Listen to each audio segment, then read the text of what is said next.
Je m'appelle Colette et à 60 ans, je n'aurais jamais imaginé porter un uniforme en polyester, avoir mal aux pieds dans des chaussures bon marché, et apporter des assiettes de nourriture à des étrangers qui me regardaient à peine. Mais la vie a une façon de vous rendre humble quand vous vous y attendez le moins. L'uniforme du dîner de Murphy était 2 tailles trop grand. Le tissu rouge était délavé par d'innombrables lavages. Le badge portait le nom de Colette en lettres blanches qui s'écaillaient. Et chaque fois que je voyais mon reflet dans la cafetière, je voyais une étrangère. Ce n'était pas censé être mon histoire. J'étais censé profiter de ma retraite. Peut-être voyager avec la pension de mon défunt mari, regarder mes petits-enfants grandir. Au lieu de cela, j'apprenais à équilibrer des assiettes sur mon bras et à sourire à des clients qui me traitaient comme si j'étais invisible. Cela faisait 3 semaines que j'avais commencé à travailler chez Murphy S. 3 semaines que mon monde s'était complètement effondré. Les autres serveuses étaient assez gentilles, surtout Ruth, qui y travaillait depuis 15 ans. Elle m'a montré comment porter 4 assiettes à la fois sans les faire tomber. Comment se souvenir des commandes sans tout écrire. Et surtout, comment continuer à sourire même quand on a l'impression d'avoir les pieds en feu. Tu t'y habitueras, ma chérie, m'a dit Ruth le premier jour. Ses mains usées ajustant mon tablier. Il faut environ 1 mois pour que ton corps arrête de te crier dessus. Mais ce n'était pas mon corps qui criait. C'était mon cœur. Le coup de feu du matin était toujours le pire. Des hommes d'affaires qui prenaient un café et repartaient en courant. Des ouvriers du bâtiment qui voulaient des petits déjeuners copieux avant leur journée de travail. Des couples âgés partageant des conversations tranquilles autour de pancakes. Je les observais tous, me demandant si l'un d'entre eux avait des enfants qui les aimaient, qui ne songeraient jamais à les trahir comme les miens l'avaient fait. J'essayais de ne pas penser à Carlton et Rebecca, mais il hantait chaque instant. Mon fils et ma fille, les enfants pour qui j'avais tout sacrifié, ceux pour qui j'avais fait des doubles journées pour les envoyer à l'université, ceux à qui j'avais confié chaque centime que j'avais économisé pendant 40 ans de mariage. La trahison me semblait encore fraîche, comme une blessure qui refusait de guérir. Il m'avait convaincu de signer des papiers, disant que cela aiderait avec les impôts, que cela faciliterait les choses quand je serais plus âgé. J'étais si fatigué à l'époque, encore en deuil de la mort de mon mari Robert 6 mois plus tôt, que j'avais à peine lu les documents. Je leur faisais confiance. C'étaient mes enfants. Mais ces papiers ne concernaient pas les impôts. Ils concernaient le transfert de mes biens, ma maison, mes économies, tout ce que Robert et moi avions construit ensemble pendant 4 décennies.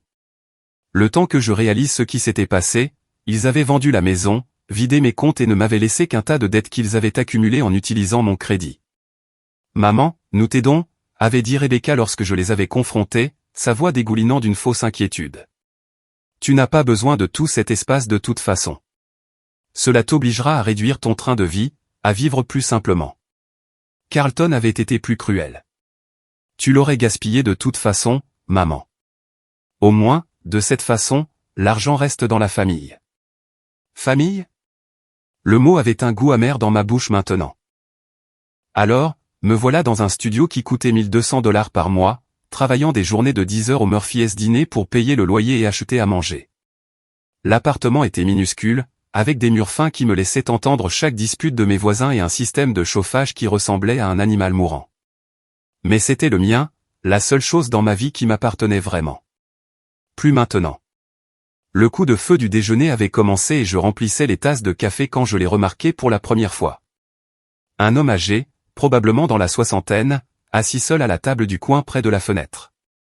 Il était mince, avec des cheveux argentés et des mains qui tremblaient légèrement lorsqu'il soulevait sa tasse de café. Ses vêtements étaient propres mais usés, du genre qui avait connu des jours meilleurs. Ce qui m'a le plus frappé, c'est la façon dont il mangeait lentement, délibérément, comme quelqu'un qui savoure chaque bouchée parce qu'il n'est pas sûr de quand viendra le prochain repas.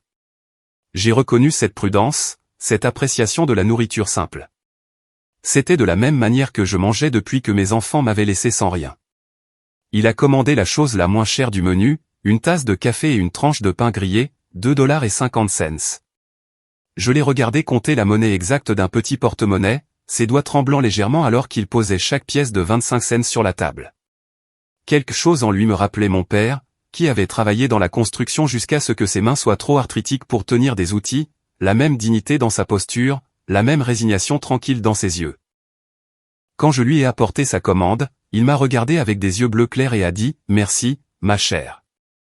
Sa voix était douce, éduquée, avec juste un soupçon d'accent que je ne pouvais pas placer.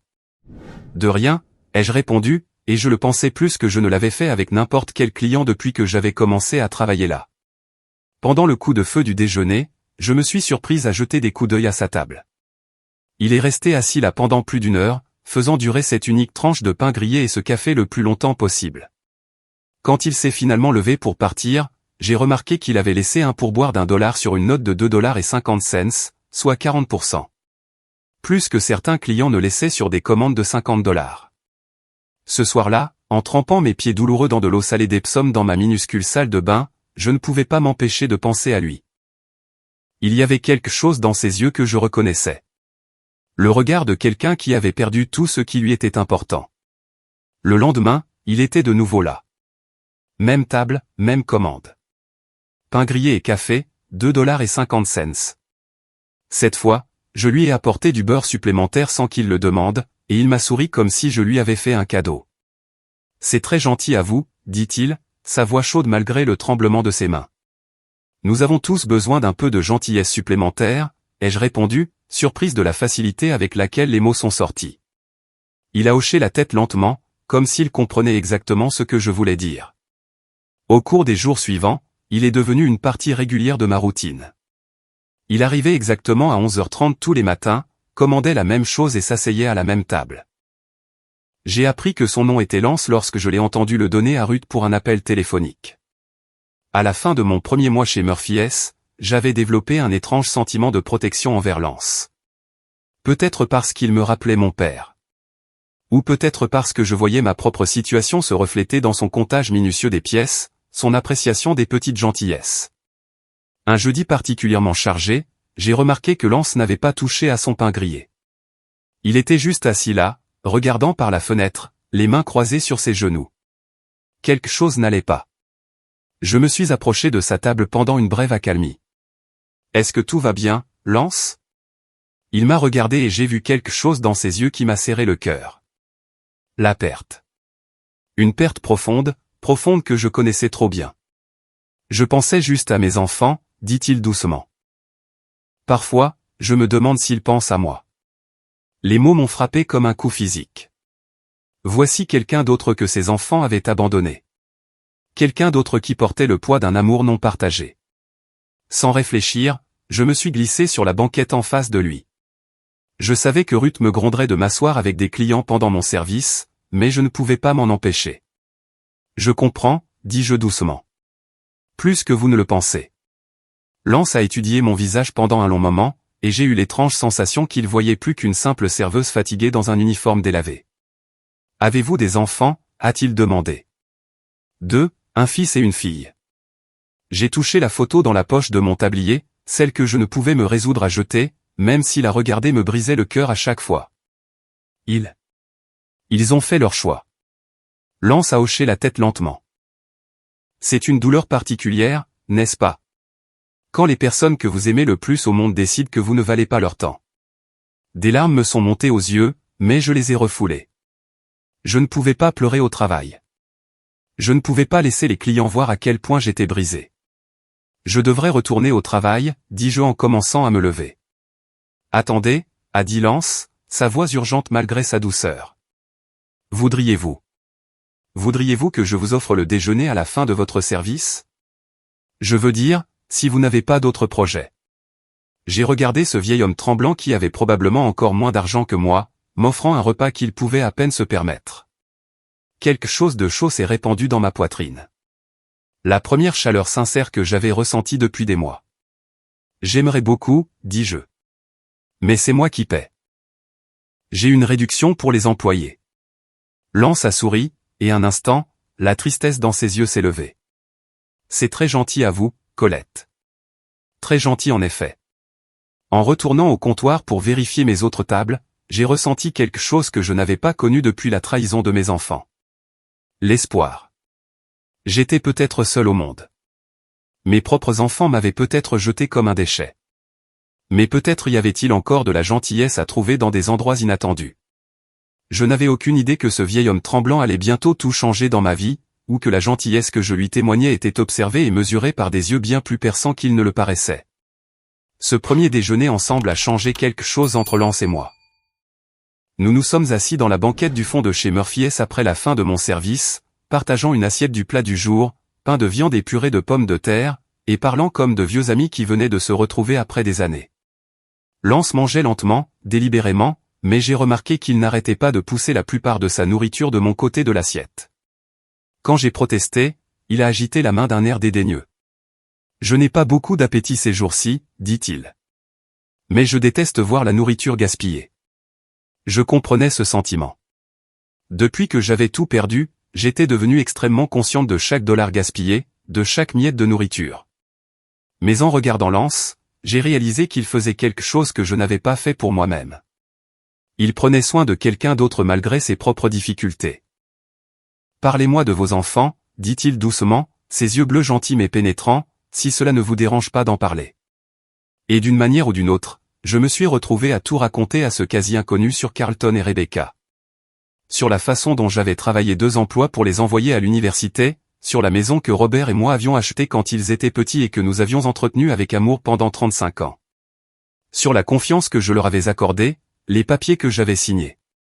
Le moment dévastateur où j'ai réalisé ce qu'ils avaient fait. Ils ont dit que c'était pour mon bien, ai-je dit, ma voix à peine plus qu'un murmure. Que j'étais trop vieille pour gérer mes finances.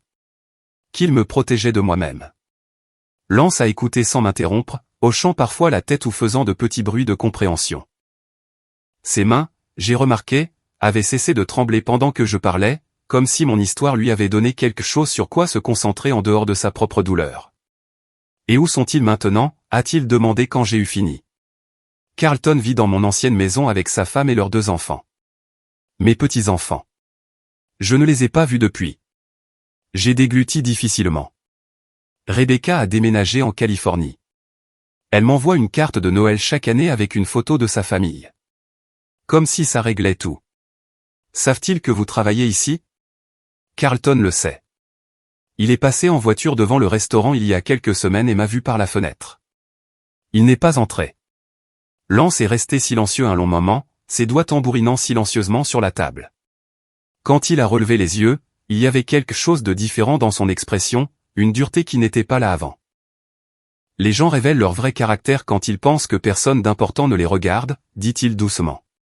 Votre fils a fait un choix ce jour-là quand il est passé en voiture et n'est pas entré.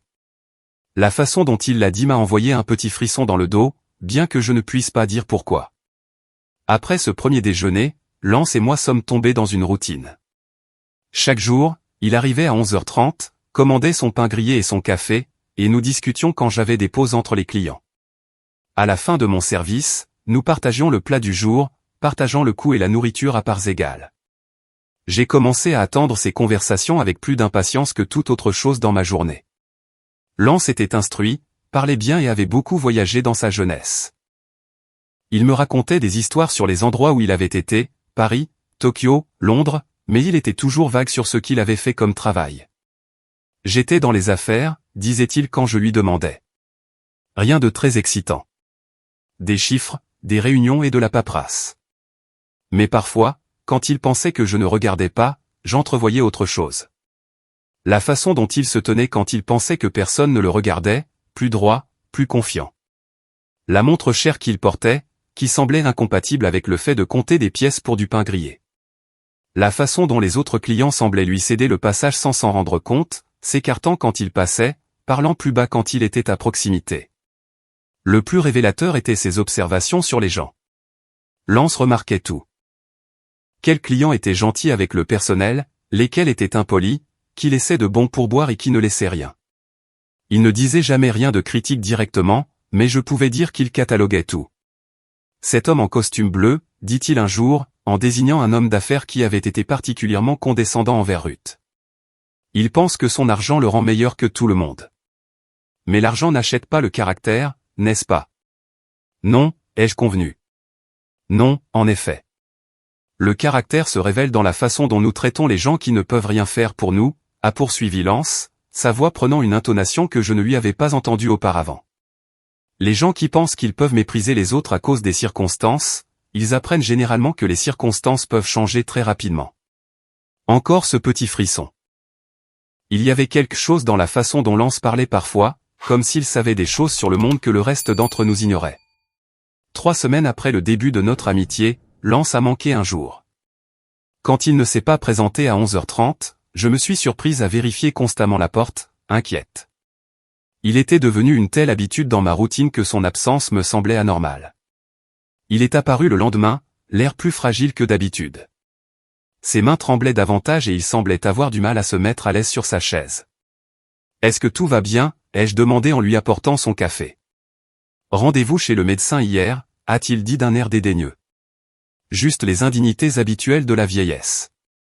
Mais quand je me suis assise avec lui après mon service, j'ai remarqué qu'il touchait à peine à sa nourriture. « Lance, êtes-vous sûr que ça va ?» Il m'a regardé un long moment et j'ai vu quelque chose de vulnérable dans son expression.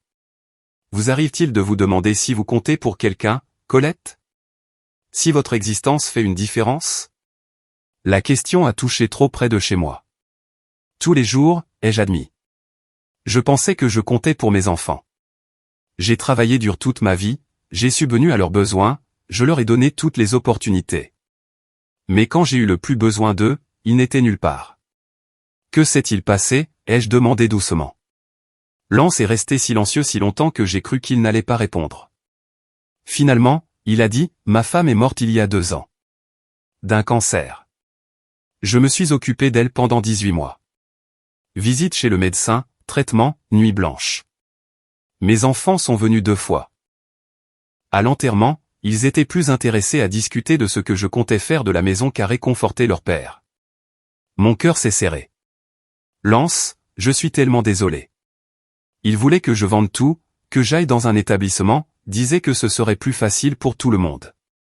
Plus facile pour eux, voulait-il dire. Ils ne voulaient pas s'embêter avec un père vieillissant. Alors, qu'avez-vous fait ? Son sourire était triste, mais déterminé. Je leur ai dit que je prendrais mes propres décisions concernant ma vie. Ils ne m'ont pas parlé depuis. Nous sommes restés assis dans un silence confortable pendant un moment, 2 personnes blessées trouvant du réconfort dans une compréhension partagée.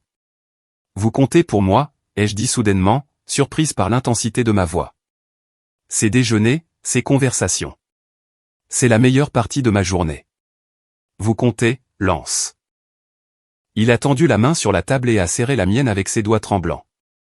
Vous comptez pour moi aussi, ma chère, plus que vous ne le savez. La semaine suivante a apporté un défi inattendu. Le coup de feu du déjeuner était particulièrement intense et nous étions en sous-effectif car une autre serveuse s'était déclarée malade. Je courais entre les tables en essayant de suivre les commandes quand j'ai remarqué que Lance n'avait pas encore été servi. Je me suis dépêché d'aller à sa table. Je suis tellement désolé, Lance. Nous sommes débordés aujourd'hui. Ne vous inquiétez pas pour moi, dit-il doucement. Occupez-vous d'abord de vos autres clients. Mais 15 minutes plus tard, il n'avait toujours pas été servi, et je pouvais voir qu'il se fatiguait. Sans réfléchir, j'ai attrapé mon propre déjeuner à l'arrière, un sandwich que j'avais apporté de chez moi, et je l'ai posé devant lui. Colette, je ne peux pas prendre votre déjeuner, a-t-il protesté. Vous pouvez et vous le ferez, ai-je dit fermement. Je mangerai plus tard. Lance a regardé le sandwich, puis moi, et ses yeux se sont remplis de larmes. Personne ne m'a montré ce genre de gentillesse depuis des années, a-t-il dit doucement. Tout le monde mérite de la gentillesse, ai-je répondu. Surtout les gens qui ont été blessés par ceux qui auraient dû les aimer. En regardant Lance manger mon simple sandwich comme si c'était un festin, je n'avais aucune idée que ce petit acte de générosité était observé et noté par quelqu'un qui avait passé sa vie à apprendre à lire le caractère dans les plus petites actions des gens. Je ne savais pas que les mains tremblantes de Lance étaient plus stables qu'elles ne le paraissaient, ou que ses vêtements miteux cachaient plus que de la pauvreté. Je n'avais aucune idée que ses observations attentives et ses questions tranquilles recueillaient des informations sur ma vraie nature, testant l'authenticité de ma gentillesse. Tout ce que je savais, c'est que ce vieil homme solitaire était devenu important pour moi, et qu'en prenant soin de lui, je redécouvrais des parties de moi-même que la trahison de mes enfants avait enfouies. En partageant mon maigre déjeuner avec quelqu'un qui avait encore moins, j'apprenais que n'avoir rien ne signifiait pas n'être rien. Mais bientôt, tout ce que je pensais savoir sur Lance allait être bouleversé, et mon simple acte de partage d'un sandwich allait déclencher des événements qui changeraient nos 2 vies à jamais. Le jour où mon monde a de nouveau basculé a commencé comme n'importe quel autre. C'était un mardi de novembre, froid et gris avec ce vent glacial qui vous transperce le manteau et vous rappelle que l'hiver arrive, que vous soyez prêt ou non. Le coup de feu du déjeuner était particulièrement intense à cause du temps.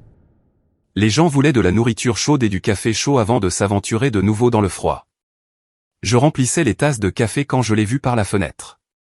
Carlton, mon fils, s'approchant du Murphy's dîner avec cette démarche assurait que je me souvenais de son enfance, quand il entrait dans les pièces comme s'il en était le propriétaire.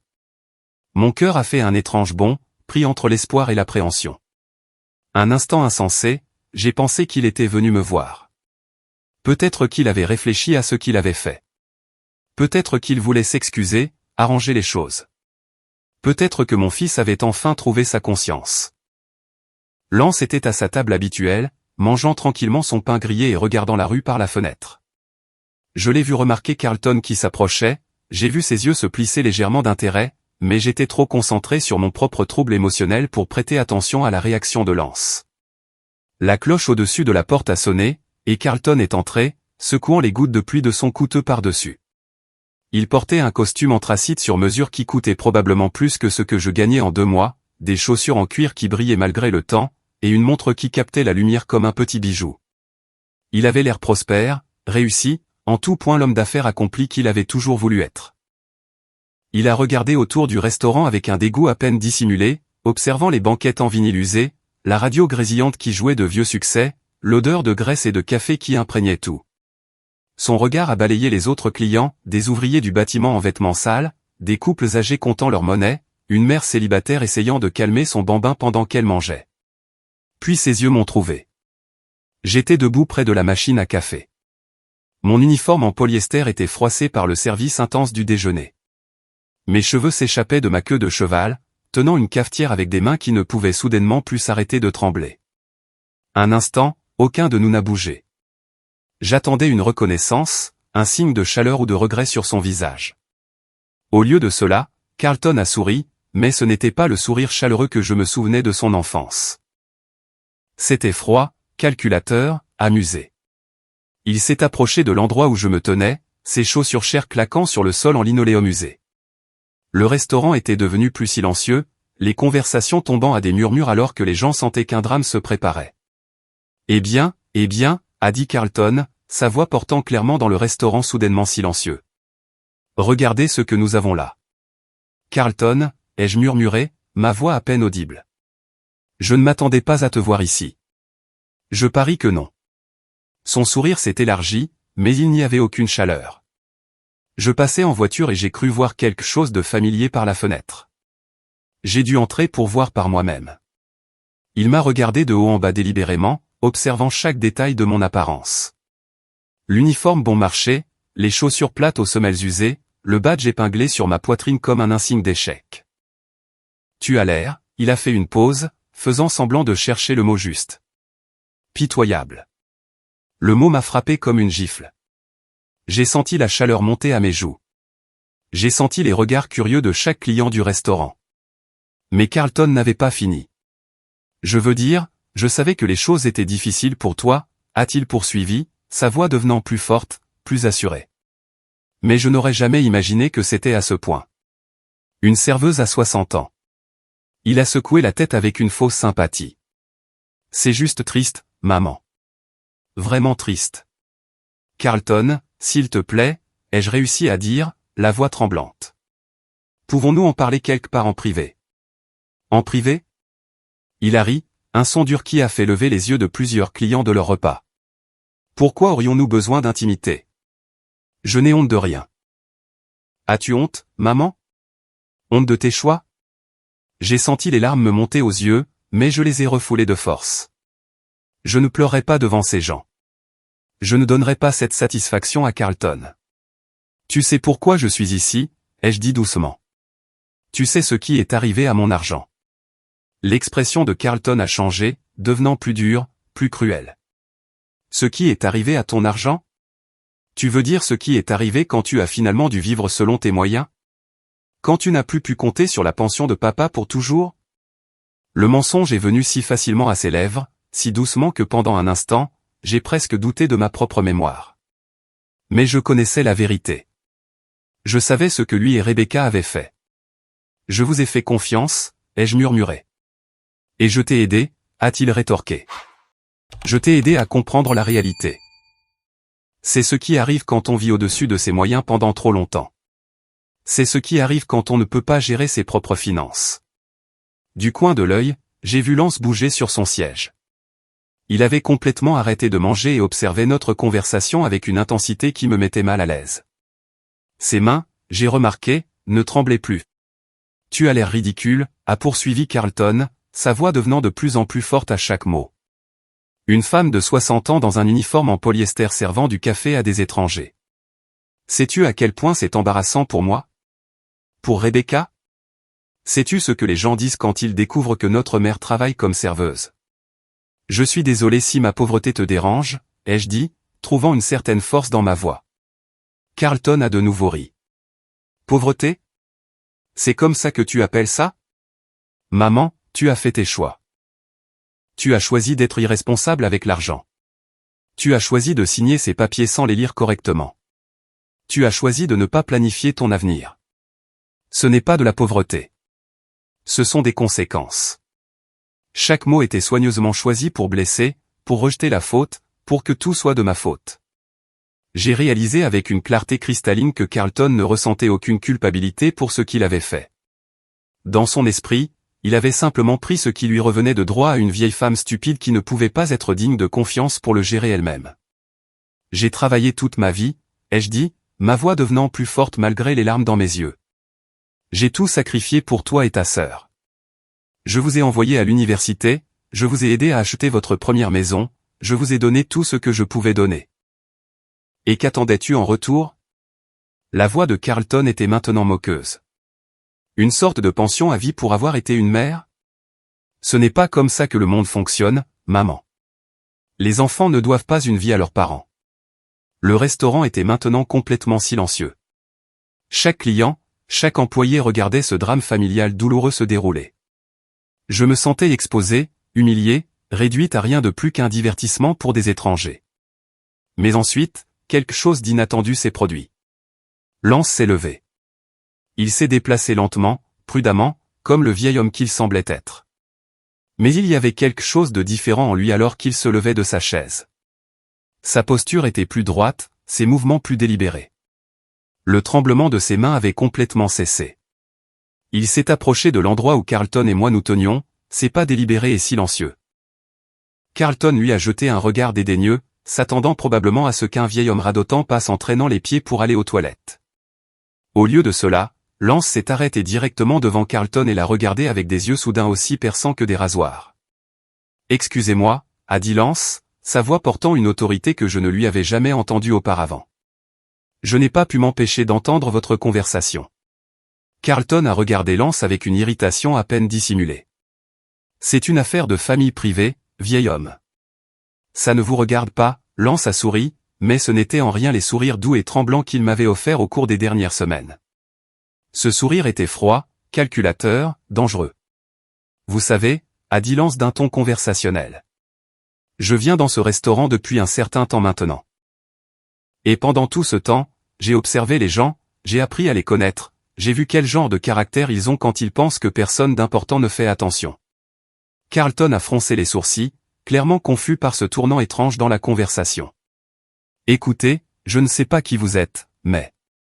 Votre mère, a poursuivi Lance, comme si Carlton n'avait pas parlé, m'a montré plus de gentillesse sincère que je n'en ai reçu de quiconque depuis des années. Elle partage sa nourriture avec moi quand je ne peux pas me permettre un repas complet. Elle écoute mes histoires sur ma défunte femme. Elle me traite avec dignité et respect, même si elle a toutes les raisons d'être amère de sa propre situation. Le froncement de sourcils de Carlton s'est accentué. C'est gentil, je suppose, mais ça ne vous concerne vraiment pas. Lance s'est approché de Carlton, et quelque chose dans son attitude a fait instinctivement reculer mon fils. D'un autre côté, a dit Lance, sa voix tombant à un quasi-murmure qui a pourtant porté jusqu'à chaque coin du restaurant maintenant silencieux. Vous venez d'humilier publiquement la femme qui vous a donné naissance. La femme qui a sacrifié toute sa vie d'adulte pour vous donner des opportunités. Vous vous êtes tenu ici devant des étrangers et l'avez moquée parce qu'elle travaille un métier honnête pour survivre. Le visage de Carlton commençait à rougir. Attendez une minute. Je me demande, a poursuivi Lance, ses yeux ne quittant jamais le visage de Carlton. Quel genre d'homme fait une telle chose? Quel genre de caractère se révèle dans ce comportement? La température dans le restaurant a semblé chuter de 10 degrés. Chaque client se penchait en avant sur son siège, sentant que quelque chose d'important se passait, même s'il ne pouvait pas tout à fait comprendre quoi. Carlton a redressé les épaules, essayant de réaffirmer son autorité. Je ne sais pas qui vous pensez être, mais vous êtes complètement déplacé. C'est entre moi et ma mère. Lance a hoché la tête lentement, comme s'il considérait cela. Puis il a mis la main dans la poche de sa veste et a sorti son téléphone portable. C'était un appareil cher, élégant, du genre qui coûtait plus que ce que la plupart des gens gagnaient en un mois. Vous avez absolument raison, a dit Lance calmement. C'est entre vous et votre mère. Mais je pense que vous devriez savoir quelque chose avant de continuer. Il a appuyé sur un numéro en numérotation abrégée, puis l'a porté à son oreille. Quand quelqu'un a répondu, sa voix est devenue nette, professionnelle, complètement différente de l'incertitude tremblante que j'avais l'habitude d'entendre. Marcus, c'est Lance. Oui, j'ai besoin que tu fasses une vérification d'antécédents sur quelqu'un pour moi. Carlton. Il a regardé mon fils d'un air interrogateur. Carlton Matthews, a dit mon fils automatiquement, puis a immédiatement semblé regretter d'avoir donné son nom. Carlton Matthews, a répété Lance au téléphone. Je veux tout savoir. Où il travaille, qui il connaît, quelle relation d'affaires il a, tout. Il a fait une pause, écoutant. Oui, immédiatement. Et Marcus, c'est la priorité numéro 1. Il a mis fin à l'appel et a glissé le téléphone dans sa poche. Le restaurant entier était si silencieux qu'on pouvait entendre la cafetière gargouiller sur son réchaud. Carlton était devenu pâle. Qui êtes-vous? Lance l'a regardé un long moment, puis a de nouveau souri de ce sourire froid et dangereux. Quelqu'un qui croit très fort aux conséquences, a-t-il dit doucement. Quelqu'un qui a passé toute sa vie à apprendre que le caractère compte et quelqu'un qui vient de découvrir quel genre de caractère vous avez. Il s'est tourné vers moi et soudain, son expression est redevenue douce, bien que ses yeux soient restés perçants. Colette, ma chère, dit-il, sa voix chaude malgré tout ce qui venait de se passer. Voudriez-vous que nous terminions cette conversation demain? Je pense que votre fils et moi pourrions avoir des choses à discuter. J'ai hoché la tête, engourdi, essayant toujours de digérer ce dont je venais d'être témoin. Ce n'était pas le vieil homme tremblant et incertain avec qui j'avais partagé des déjeuners. C'était quelqu'un de complètement différent. Alors que Lance passait devant Carlton pour se diriger vers la porte, il s'est arrêté et a parlé doucement, mais ses mots ont porté clairement dans le restaurant silencieux. Vous auriez dû entrer ce jour-là quand vous êtes passé en voiture et que vous avez vu votre mère travailler ici, a-t-il dit. Vous auriez dû lui montrer le respect qu'elle méritait. Mais vous ne l'avez pas fait. Vous avez fait un choix, Carlton. Et maintenant, vous allez vivre avec les conséquences de ce choix. La cloche a sonné lorsque Lance a quitté le restaurant, et soudain, tout le monde parlait en même temps, mais j'entendais à peine les voix autour de moi. Je fixais le visage pâle et effrayé de mon fils, me demandant qui était vraiment Lance et ce qu'il entendait par « conséquence ». Carlton m'a regardé avec quelque chose qui ressemblait à de la panique dans les yeux. « Maman, qui est cet homme? Comment le connais-tu » Pour la première fois depuis des mois, j'ai senti quelque chose qui aurait pu être de l'espoir s'agiter dans ma poitrine. Je pensais que c'était juste un vieil homme seul, ai-je dit doucement. Mais je pense que je me suis peut-être trompé à ce sujet. Je n'ai pas pu dormir cette nuit-là. Je n'arrêtais pas de rejouer la scène au restaurant dans ma tête, essayant de comprendre ce qui s'était passé. Le Lance que je pensais connaître, tremblant, incertain, comptant des pièces de monnaie pour du pain grillé, avait disparu en un instant, remplacé par quelqu'un qui commandait l'attention d'un simple coup de fil et faisait pâlir de peur mon fils adulte. Le lendemain matin, je suis arrivé au travail tôt, espérant que Lance viendrait avant son heure habituelle. J'avais besoin de réponses. J'avais besoin de comprendre qui était vraiment cet homme et ce qu'il voulait dire en parlant de conséquences. Ruth a immédiatement remarqué ma distraction. « Tu as l'air de ne pas avoir dormi de la nuit, ma chérie. Tout va bien ?»« Ça va, ai-je dit, bien que ma voix ait semblé tendue même à mes propres oreilles. Juste fatigué. Mais je n'allais pas bien. Mes mains tremblaient en remplissant les salières et en essuyant les tables. Chaque fois que la cloche au-dessus de la porte sonnait, je levais les yeux, m'attendant à voir Lance, Carlton ou quelqu'un d'autre qui pourrait m'aider à donner un sens à ce qui s'était passé. À 11h15, la porte s'est ouverte et Lance est entré. Il ressemblait exactement au vieil homme frêle avec qui je m'étais lié d'amitié il y a des semaines. Les épaules légèrement voûtées, les pas prudents, les mains qui tremblaient en accrochant son manteau usé au crochet près de sa table. Mais maintenant, je savais que c'était un acte. Et une fois que vous savez que quelque chose est une performance, vous ne pouvez plus l'ignorer. Il s'est assis à sa table habituelle et a attendu. Nos regards se sont croisés à travers le restaurant, et il m'a fait le même sourire doux qu'il m'avait offert chaque jour depuis notre rencontre. Mais maintenant, je pouvais voir l'intelligence derrière, l'évaluation minutieuse que j'avais prise pour de la simple gentillesse. Je me suis approché de sa table, le cœur battant. « Votre habituel ?» ai-je demandé, ma voix à peine stable. « En fait » a dit Lance, sa voix revenue au ton doux et incertain auquel j'étais habitué. « Je pense qu'aujourd'hui, j'aimerais quelque chose de différent. Pourrais-je avoir le spécial petit déjeuner et un café ?» Bien sûr. Le spécial petit déjeuner coûtait $12.50, plus de 5 fois sa commande habituelle. Bien sûr, ai-je réussi à dire. Quand j'ai apporté sa nourriture 15 minutes plus tard, Lance a désigné le siège en face de lui. « Voudriez-vous vous asseoir avec moi un moment, ma chère ?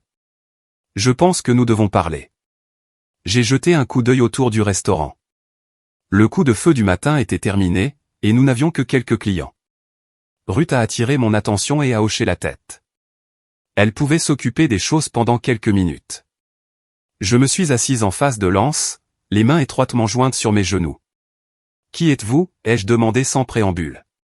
Lance a souri, et cette fois, ce n'était ni l'incertitude tremblante à laquelle j'étais habitué, ni le calcul froid d'hier. C'était quelque chose de plus chaleureux, de plus sincère que l'un ou l'autre. « Mon nom est vraiment Lance » a-t-il dit. « Lance Morrison, et j'ai vraiment 74 ans, et ma femme est vraiment morte il y a 2 ans, et mes enfants m'ont vraiment abandonné. » Il a fait une pause, coupant ses œufs avec des mains fermes.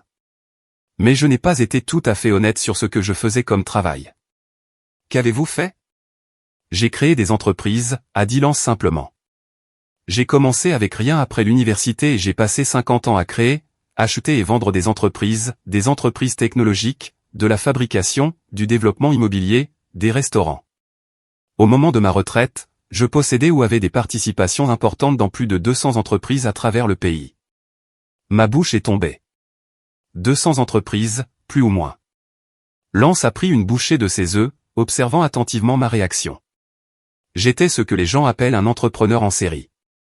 Certaines entreprises ont échoué de manière spectaculaire.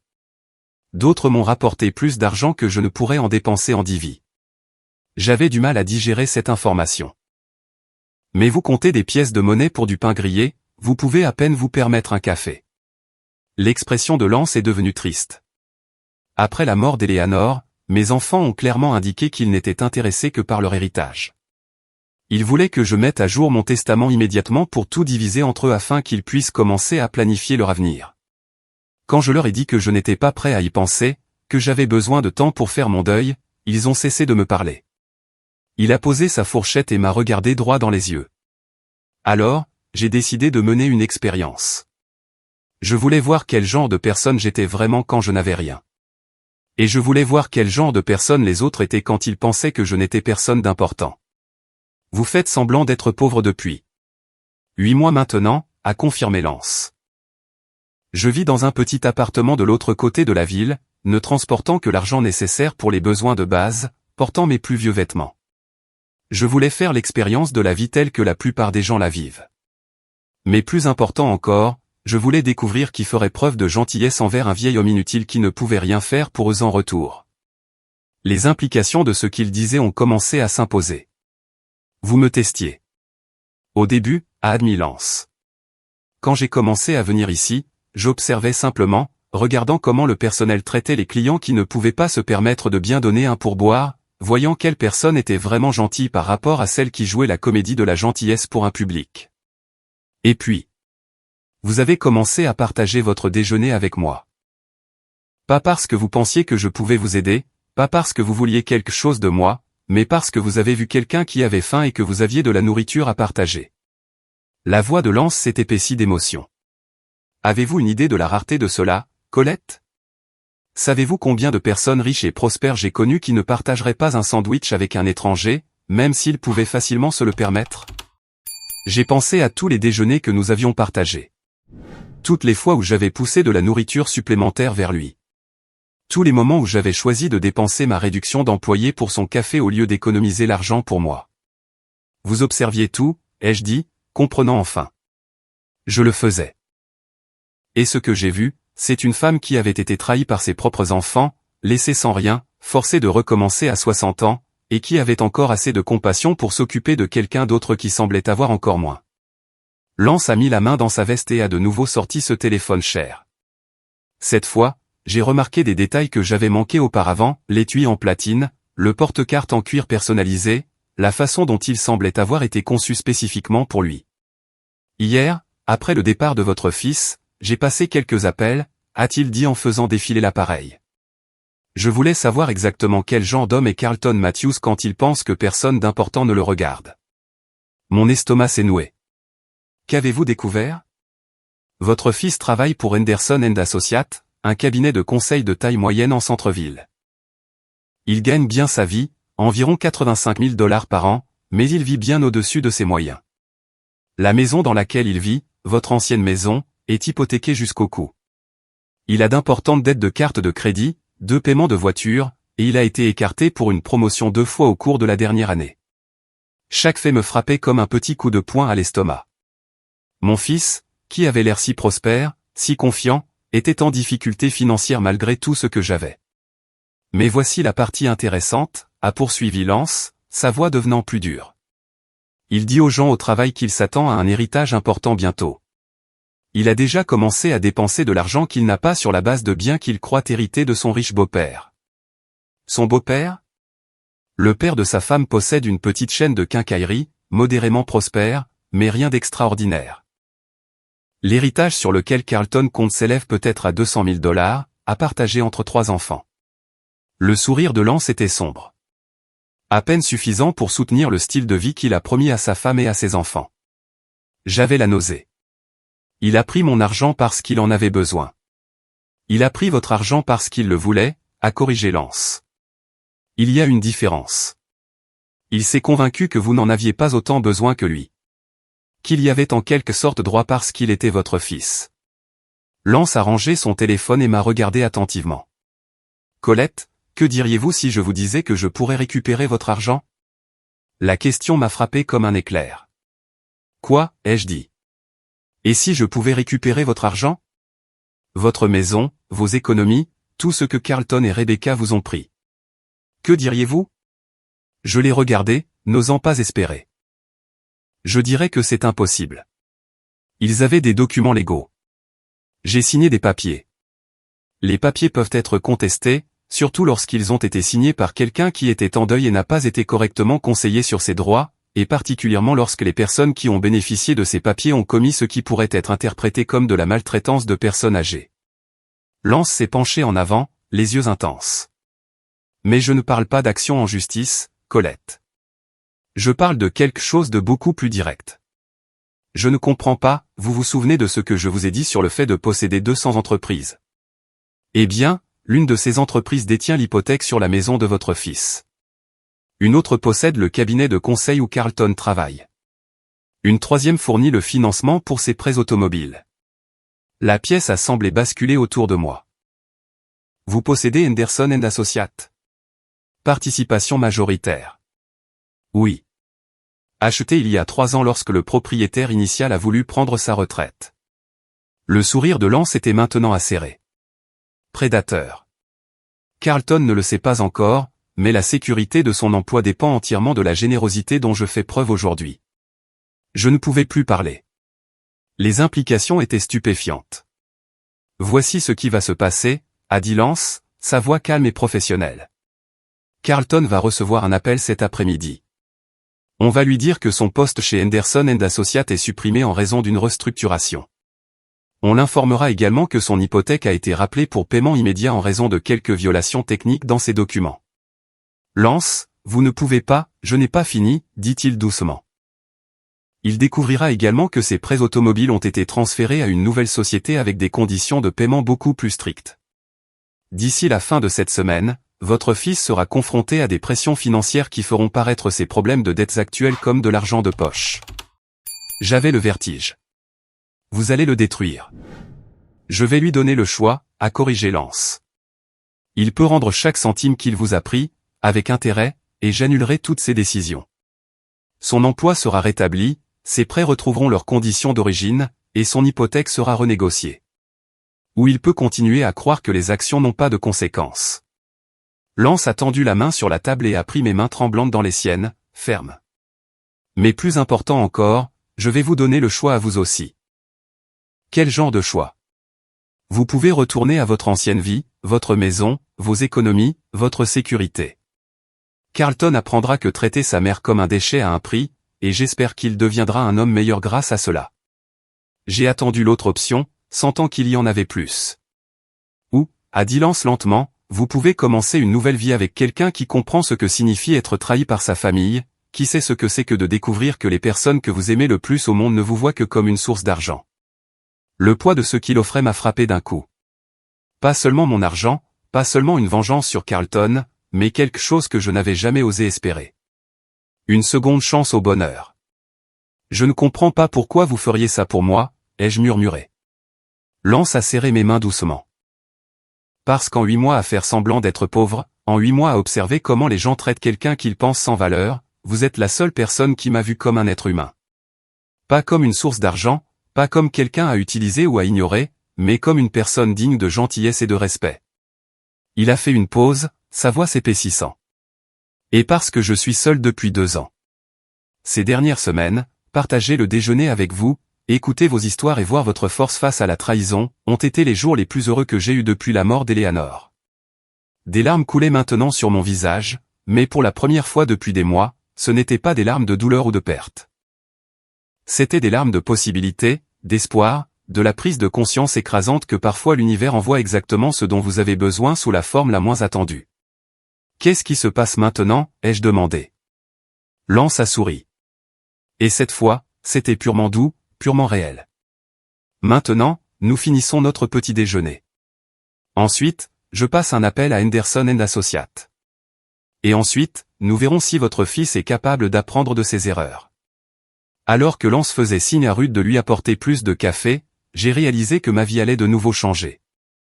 Mais cette fois, je ne tomberai pas. Cette fois, quelqu'un serait là pour me rattraper. Quelqu'un qui avait observé tout le temps.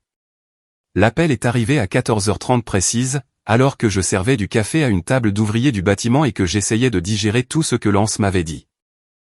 Mon téléphone a vibré dans la poche de mon tablier, et quand j'ai vu le nom de Carlton à l'écran, mon cœur a bondi dans ma gorge. Je suis allé dans l'arrière-salle pour répondre, mes mains tremblant si fort que j'ai failli laisser tomber le téléphone. Maman.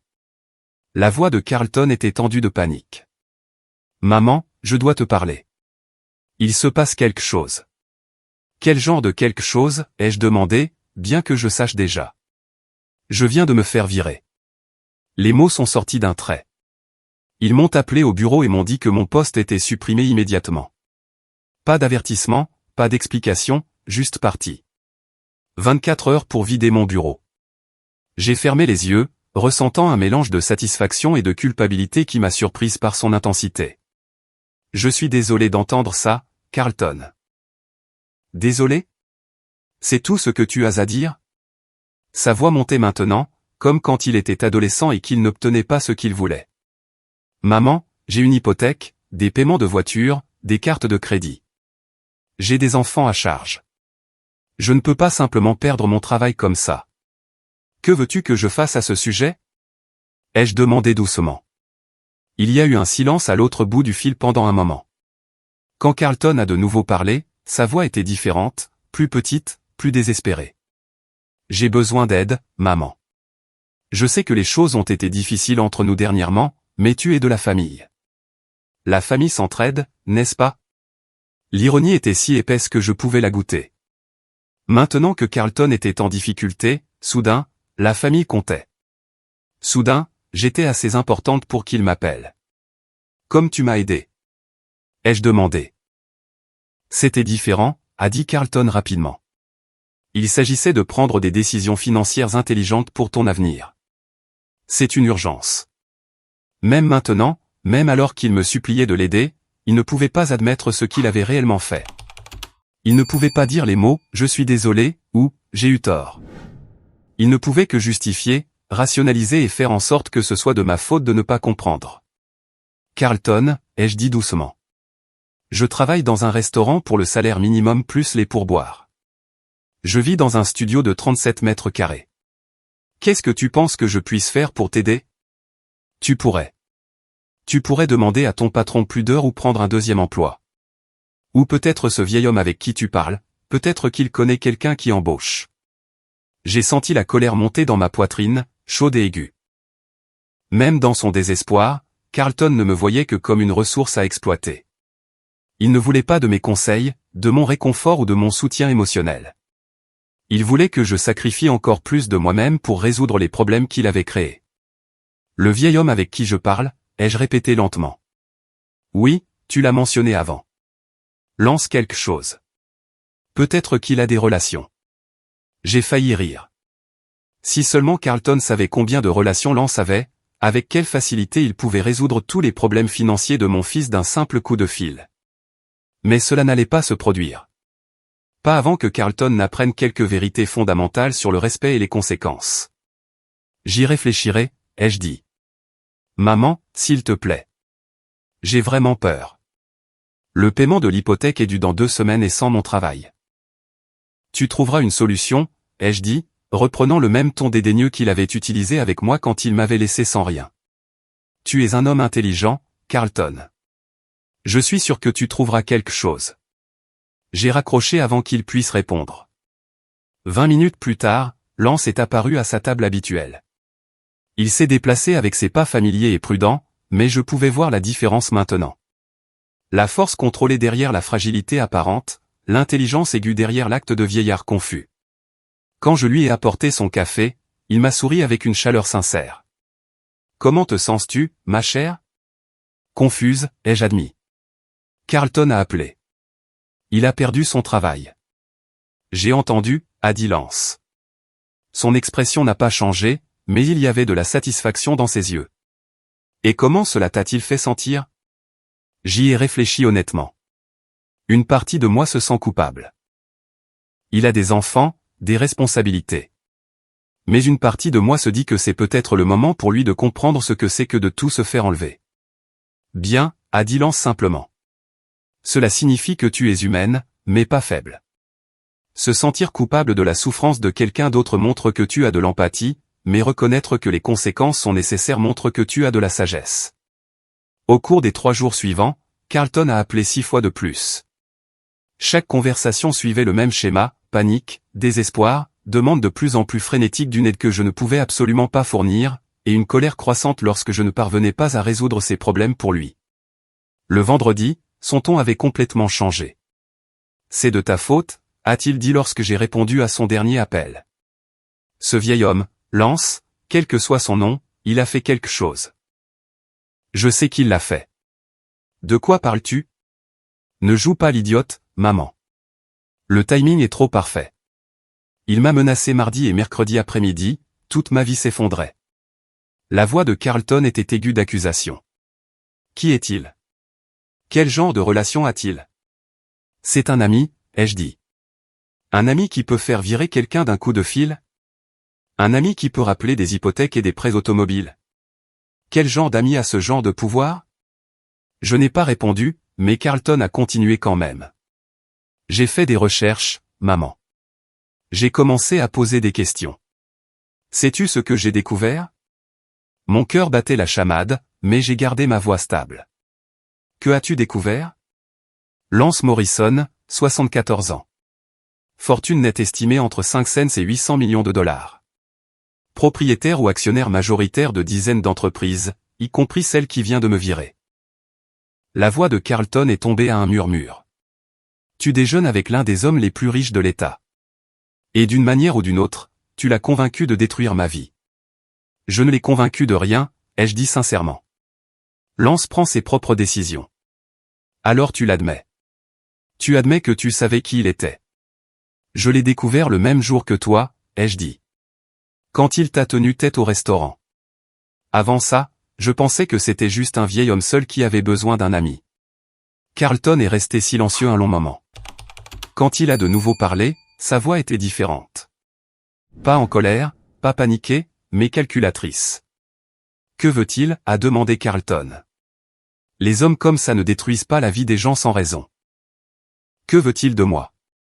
J'ai regardé de l'autre côté du restaurant où Lance était assis à sa table habituelle, lisant un journal et buvant un café comme s'il n'avait aucun souci au monde.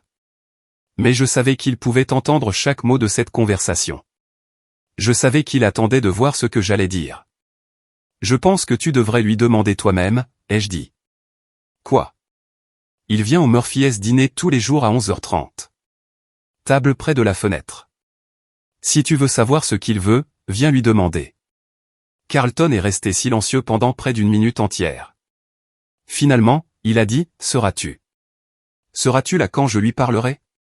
Pour la première fois de notre conversation, mon fils avait l'air du petit garçon qu'il était autrefois, effrayé, incertain, cherchant la protection de sa mère.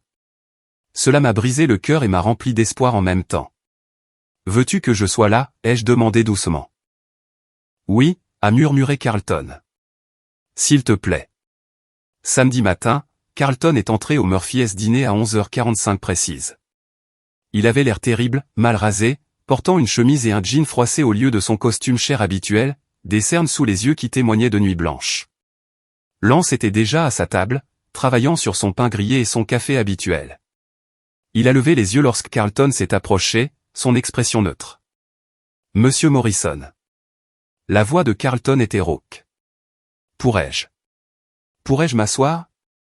Lance a désigné la chaise vide en face de lui. Bien sûr. Je remplissais les salières à une table voisine, assez près pour entendre leur conversation, mais en essayant de ne pas avoir l'air d'écouter. Carlton s'est assis lourdement, les mains tremblantes alors qu'il les croisait sur la table. Je sais ce que vous avez fait, a-t-il dit sans préambule. Vraiment? La voix de Lance était douce, conversationnelle. Qu'est-ce que vous pensez exactement que j'ai fait? Vous m'avez fait virer. Vous avez rappelé mes prêts. Vous essayez de détruire ma vie à cause de ce qui s'est passé avec ma mère. Lance a pris une gorgée de son café. C'est une théorie intéressante. Dites-moi, Carlton, pensez-vous que votre vie est en train d'être détruite? J'ai perdu mon travail. Je suis sur le point de perdre ma maison. Mon crédit est ruiné. Si ce n'est pas de la destruction, qu'est-ce que c'est? Des conséquences, a dit Lance simplement. Il y a une différence. Le visage de Carlton est devenu rouge. Des conséquences pourquoi? Pour avoir dit la vérité à ma mère? Pour l'avoir aidé à comprendre la réalité? Lance a posé sa tasse de café avec un soin délibéré. Laissez-moi vous dire ce que je vois quand je vous regarde, Carlton. Je vois un homme qui a tout volé à sa mère veuve et qui s'est convaincu que c'était pour son bien. Je vois quelqu'un qui a publiquement humilié une femme qui a sacrifié toute sa vie d'adulte pour son bénéfice. Je vois une personne qui se sent en droit d'une richesse qu'il n'a pas gagnée et d'un respect qu'il n'a pas montré aux autres. Carlton a ouvert la bouche pour protester, mais Lance a levé la main.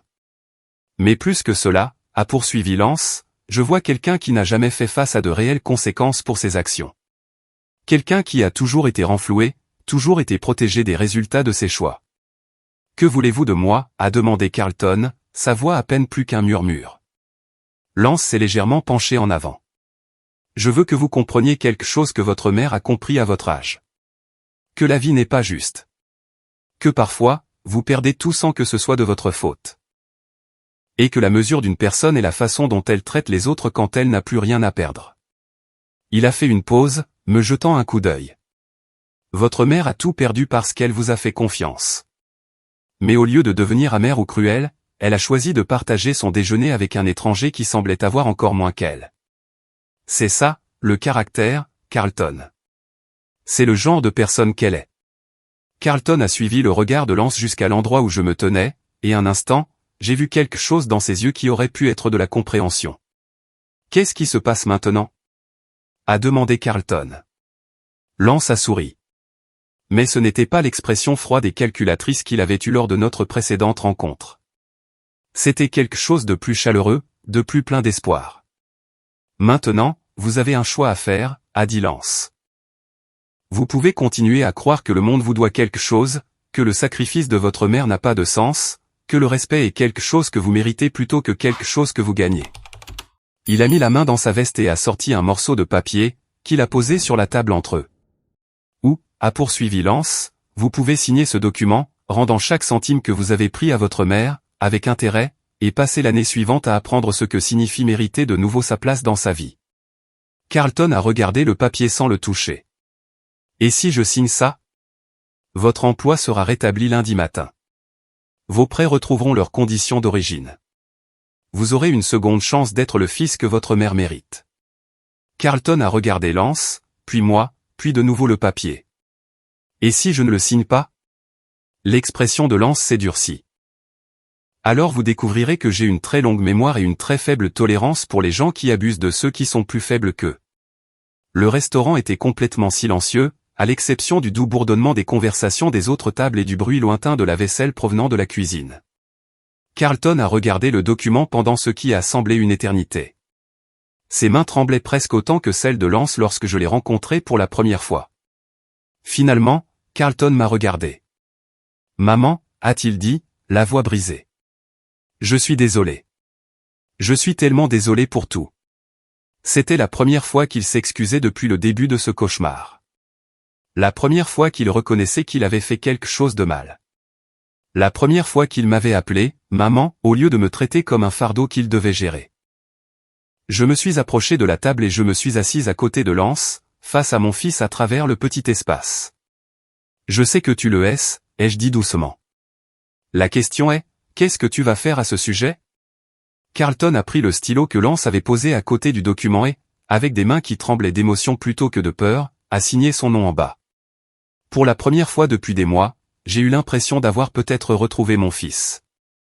6 mois plus tard, je me tenais dans la cuisine de la maison de Lance, le regardant essayer de faire des pancakes à partir de rien.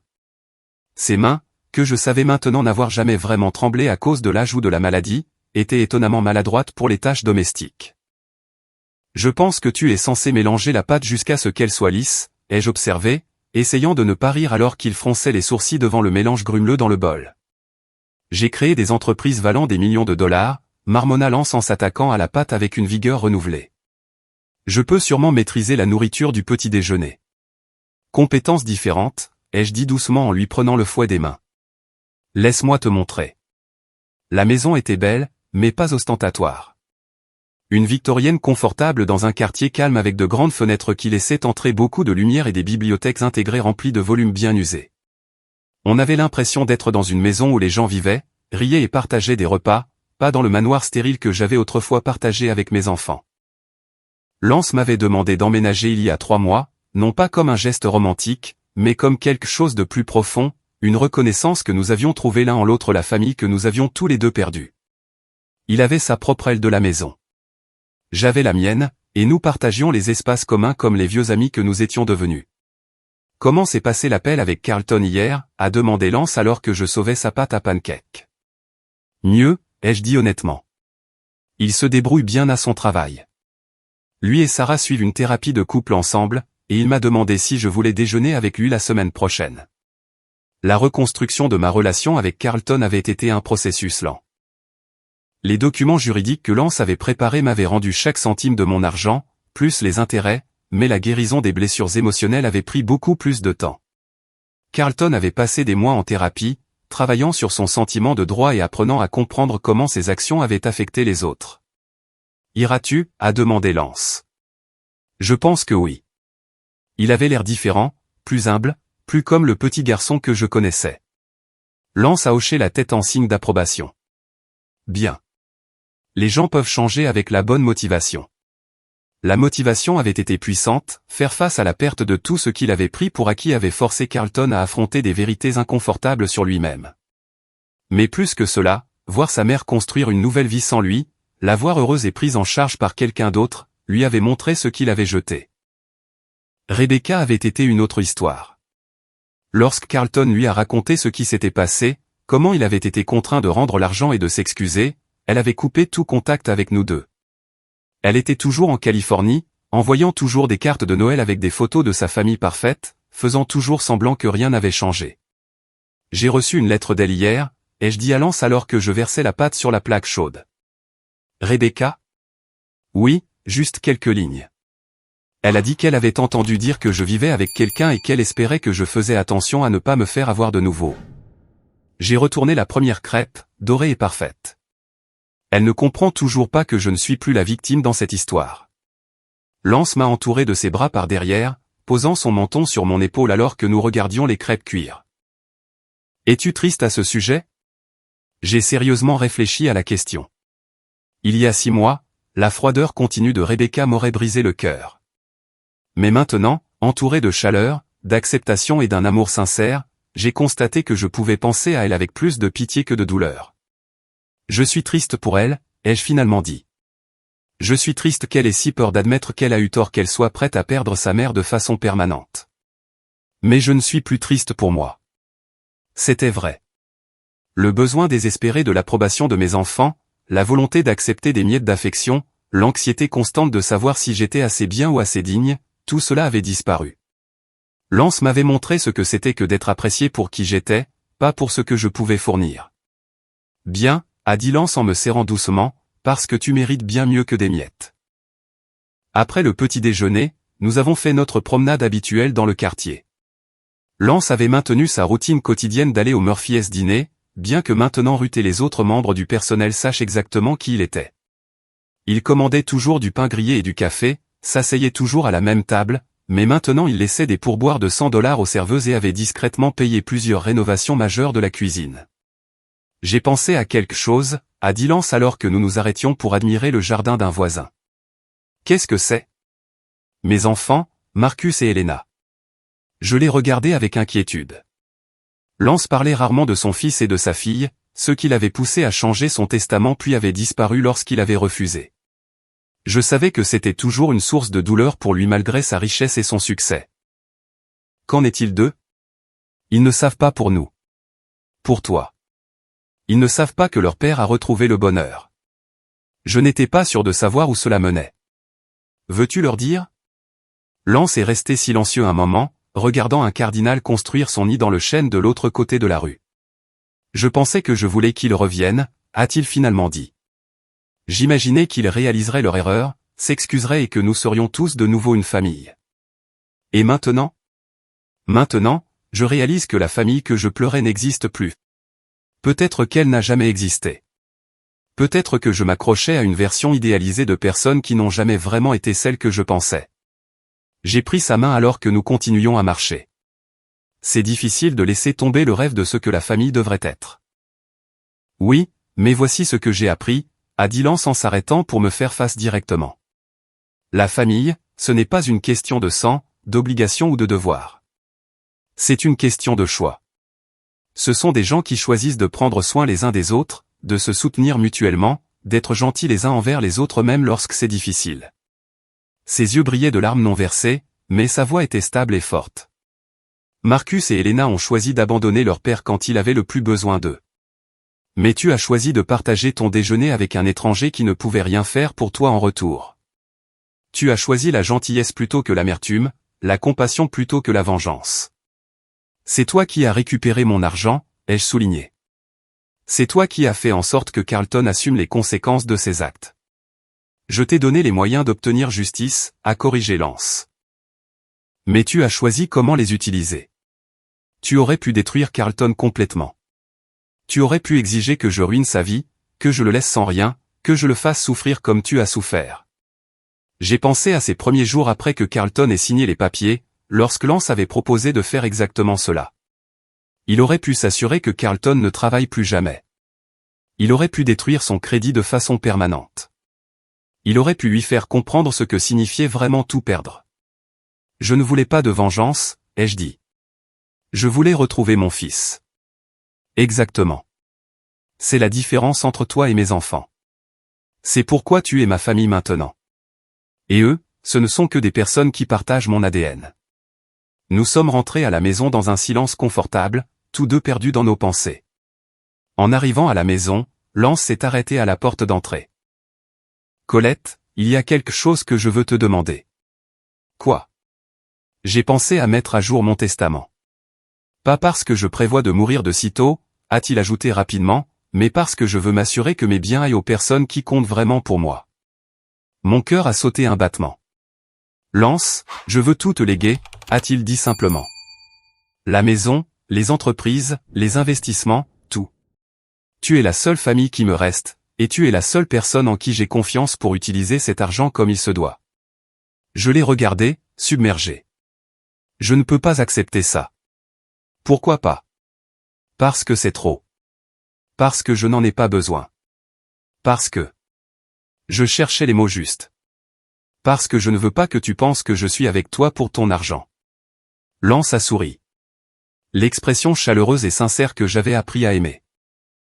Ma chère Colette, si tu étais intéressée par mon argent, tu aurais découvert qui j'étais il y a des mois. Tu aurais fait des recherches sur moi, m'aurais flatté, te serais rendu indispensable à mes yeux de manière calculée. Il a ouvert la porte d'entrée et m'a fait signe d'entrer la première.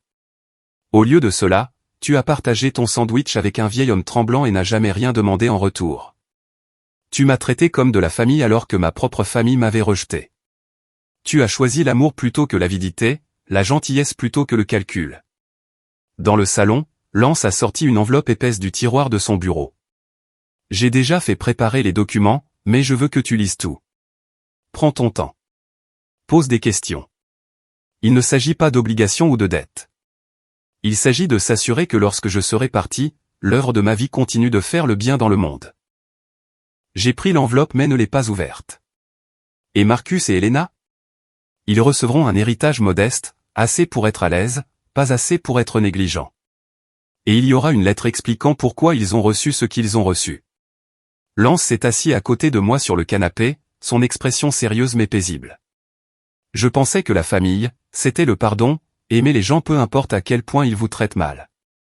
Mais j'ai appris que le véritable amour signifie parfois fixer des limites.